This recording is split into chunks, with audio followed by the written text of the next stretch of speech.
Good morning, everyone. EagleX here, and today I have our weekly newsletter for January 3rd of our new year 2022. And in this newsletter, I want to cover some more national stuff and a little bit more details, along with some things Bandai's been doing to help the game out. So first things first, as you can see here on the thumbnail, we have our trophy cards for nationals. Got our first place Agumon here, second place War Gray, third place Metal Gray, and top 16 Greymon. These are your trophy cards. They're going to be beautiful things that those people that have earned them get to keep in their collection. I absolutely love the arts, and they've been doing something similar for Dragon Ball Super from what I'm aware with these type of artwork styles. And it looks like if you look at the little arts, they're in kind of these little top loaders. I think it's just kind of goofy to see, but they're going to be in like these encasings. And with that being said, for our next thing, we have these top 32 final stamped cards. These are the reprints of Event Pack 1 highlights. These are like the alt arts you can find in the set. And they'll have that little final championship stamp on it. As you can see, you'll get all of them here in the pack. Now, if you're a Lord Knight player, this is probably your new max rarity Lord Knight with the little stamp on it. Some people don't like the stamps, though, as they like to see the artwork itself, as they are very beautiful arts. Anyways, that being said, this is your top 32 prizing. So there's going to be very few of them in circulation, given the fact it's only for this finals event. And I believe the first place person gets 8 of these, so they'll be able to have a set. But there's going to be like 50-ish in circulation, because it is top 32 get a set, with the exception of your first, second, and third place people. Moving on to our next thing is Event Pack 2. As you see, these are reprints of very used cards in our meta.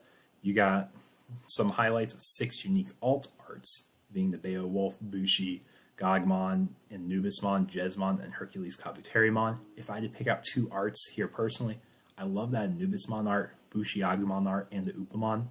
I think yellow just looks really good overall, especially with that shattered glass background. And Anubismon, the actual alt art, I think it looks amazing. Sadly, I don't think he sees that much play still, but he is nonetheless a very cool alt art. And our next thing is the Tamer Evolutions pack. As you can see, these are reprints of those TEB promos we had at the very beginning before the game officially came out. If you're wanting to get these promos, it's going to be a reprint. You're going to see more in circulation. These are technically the new max rarity, as there's probably less of these in circulation than the original ones. These are given out to all participants, and you get 2 of these in each pack. So hopefully not 2 each one, but 2 of them at random. So if you high roll, it's going to be a Gaia Force and Hammer Spark, or 2 Hammer Sparks if you can get 2 of the same. Regardless, very pretty alt arts, and I talked about in the Market Watch video. These are going to be the new max rarity, but the arts may be sought after more with the original ones without having that stamp in the way. Nonetheless, a very cool trophy piece to show that you qualified for Nationals in 2021. And just to go with it, we do have these playmats. You got your participant playmat here in the center, followed by your top 32 and top 3 playmats, champion, second, and third place respectively. And I will say that Jesmon top 32 and Ragnarlordmon third place playmats look sick. If I can get them, I would love to pick up these, but they're going to be very high dollar given how few there are. And moving on to the people that help run these events, the judges themselves actually have some prize support for themselves for helping run the event. They haven't shown us what's in this judge pack officially yet, and I should have said this earlier for Event Pack 2. These are going to be given away during the 2022 season, so we're going to see these printing still. It's just our first showcase here in America. But if you look at the judge pack art, and kind of given what the others had, they're probably going to feature these cards. And from the looks of it, it's your Digivolve for 1 blocker Kabuterimon, blocker Digivolve for 1 Devimon, Sealomon, Digivolve for 1 blocker for some reason, Security Attack +1 Greymon, and probably Promo Diabormon if I had to take a guess. Hopefully these have at least a little bit of foiling or distinction, otherwise Sealomon feels like a really bad pull. Also, they get a really cool playmat. Really happy to see our judges get official prize support for helping run these events, as they do a lot of work behind the scenes that we don't always appreciate as players. That being said, EX1 has been delayed here in America, but it's still going to be legal for Nationals.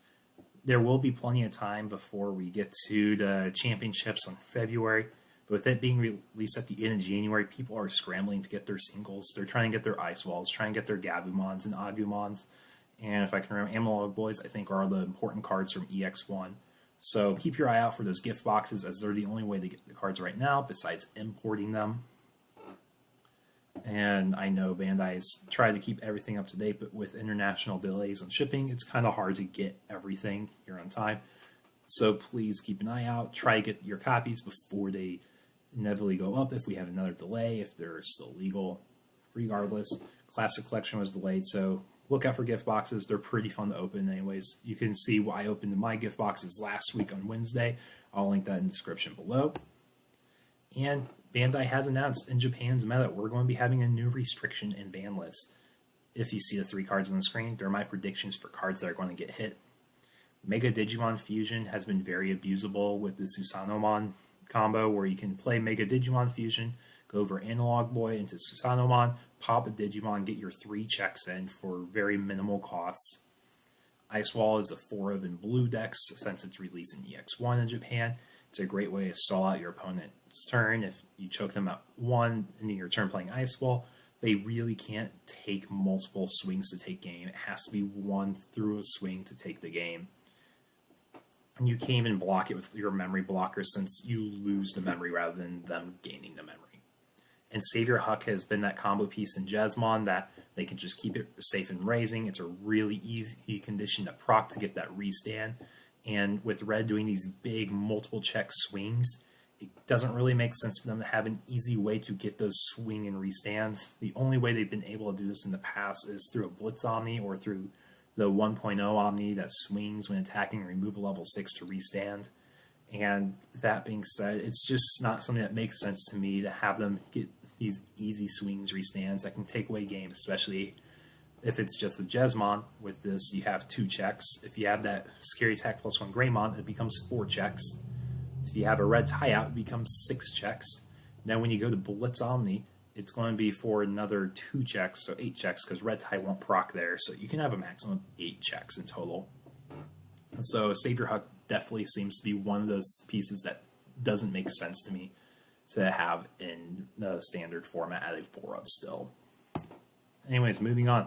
They did say that whenever this ban list hits Japan, we're going to get it at a later date. My guess would be at the start of BT7, as they want to give these cards a chance to live in the English format, unlike what they did with their previous restriction lists. Argomon level 5 and Hid Potential Discover had like a week in the English format to actually do their thing. And I imagine they want to give us a chance to use the cards before they would be hit on this list. And moving on, Bandai is asking for feedback on organized play here. I'm going to go ahead and showcase this at the end of the video, but it's just ways to improve their events, what they can do better, what we would like to see more as players. And I'll have this link in the description of the video. And moving on to events, we have locally, we have the Pauper event on January 8th, 2 p.m. Emerald Tavern. I'd love to see you guys there. Take your predictions of what you think is going to be the #1 deck, and that takes it all. Argomon level 5 and Hit Potential have the restrictions removed for this format. And additionally, starter deck Tamers are allowed. So those are the 2-drop Tamers like the Tie, the Mat, that allow you to synergize with your decks with these niche synergies, get +1 memory if your opponent has a strict Digimon source, and it allows you to use hybrids and a little bit more support for your respective archetypes and more creative deck building. So I love to see you guys there January 8th. And finally, we have locals this week. Totally forgot last week we had the New Year's, so it wasn't going to be ran at the game store. But I can't wait to see you guys there. That being said, thanks for swinging by. And take care, everyone. As I said, everyone, here's going to be that short little video. So they asked for feedback and organized play. If you participate in events, this is the survey they take you to in Google survey. They ask for your location, when you started playing the game, really, and then what events you've basically participated in, if you've done a Grand Prix, online regionals, any Evo Cups, tutorial events. If you didn't participate, why, what they can do better to make it more appealing. And something I really like here is alternative formats, the casual format, rookie format, block formats. So like, they have lots of creative ideas for what we can do different, and these are probably going to be used at some local events I have to see if we enjoy the formats, if it's something goofy that we think is a lot of fun, and other tournaments we can be interested in the future that help promote the game.